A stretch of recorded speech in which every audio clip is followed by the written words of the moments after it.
আমার বাড়ি বেহালা। বেহালা, কলকাতা বেহালা আছে না? কলকাতা বেহালা 61, ক্যালকাটা 61। হ্যাঁ, অবশ্যই আসবে। আসতে ইচ্ছা করলে অবশ্যই আসবে। সকলকে আমার বাড়িতে স্বাগত। আর আমার বাড়িতে কিন্তু দুর্গাপুজো হয়। সেই সময়টা যদি তোমরা অ্যাটেন্ড করতে পারো, তাহলে তো আরোই ভালো। তাই না? আমার বাড়িতে দুর্গাপুজোর জন্য কোনো নেমন্তন্ন লাগে না। যারা আসে এখানে তারা সবাই জানে।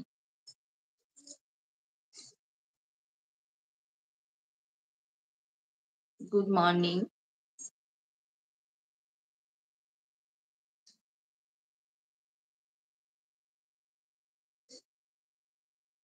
Good morning. হ্যাঁ, ভালো আছি। তোমরা ভালো আছো তো? এখন বাজে ৯টা বাজতে যাই বললাম না? ৯টা বাজতে ৫ মিনিট বাকি।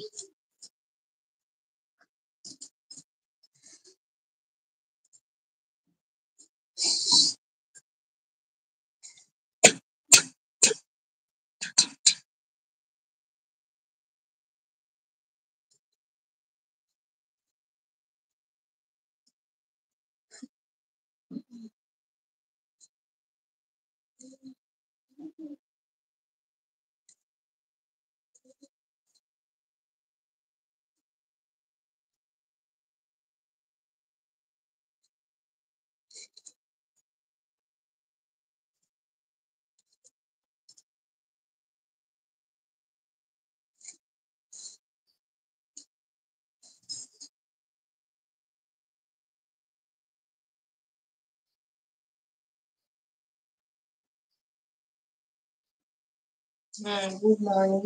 ভালো আছি। তোমরা ভালো আছো তো? আমরা সকলে ভালো আছি। আমার পুরো ইউটিউব ফ্যামিলিকে আমার তরফ থেকে অসংখ্য ধন্যবাদ, ভালোবাসা, অভিনন্দন। তোমরা সকলে ভালো থেকো, সুস্থ থেকো। এই কামনাই করি। চলে এসো তাড়াতাড়ি। আমি এখন এসেছি তোমাদের সাথে লাইভে। সকাল সকাল এই টাইমটাই আমার পক্ষে সুবিধাজনক। তবে সব দিন হয় না। যেদিন তোমার দাদার বেরোনো থাকে সেদিনকার আমি সকাল সকাল লাইভে আসতে পারি না, কিন্তু যেদিন দাদার বেরোবার থাকে না সেদিনকার আমি সকালবেলা লাইভে আসতে পারি। আবার সন্ধেবেলাটা আমার কাছে ভীষণই অসুবিধা হয়ে পড়ে। কেন বলো তো? সন্ধেবেলা, হ্যাঁ, সন্ধেবেলাটা ভীষণ অসুবিধা হয় গো। আসলে লোকজন একটা একটা এদিক ওদিক সেদিক আসতেই থাকে। তো সেই জন্যে দাদাও তো মোটামুটি ঘরে থাকে, ওর কাছেও কিছু লোকজন আসে। হ্যাঁ, দাদা কি করে সেটা জানতে হলে কিন্তু অবশ্যই আমার ব্লগ ভিডিও তোমাদেরকে দেখতে হবে।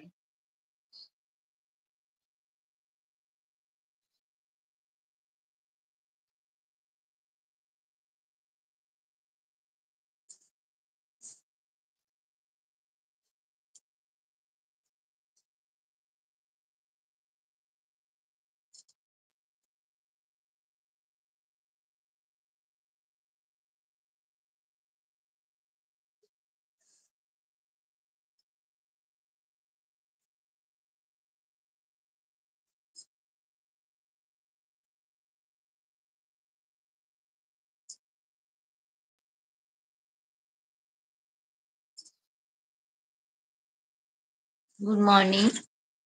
হ্যাঁ, ভালো আছি। তোমরা ভালো আছো তো?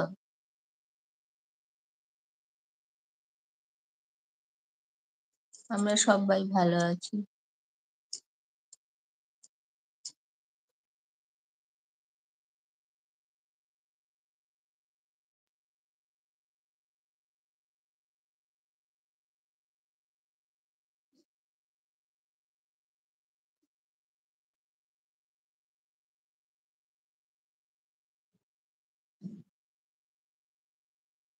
হ্যাঁ, আসলে না আজকে আমার মনটা একটু ভালো নেই গো। দেখো দাঁড়াও, তোমাদেরকে ব্যাক ক্যামেরায় আমি দেখাচ্ছি, একটুখানি দেখো।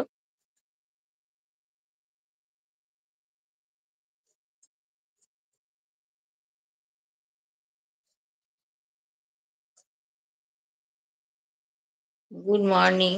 হ্যাঁ, গুড মর্নিং। ভালো আছি। তোমরা ভালো আছো?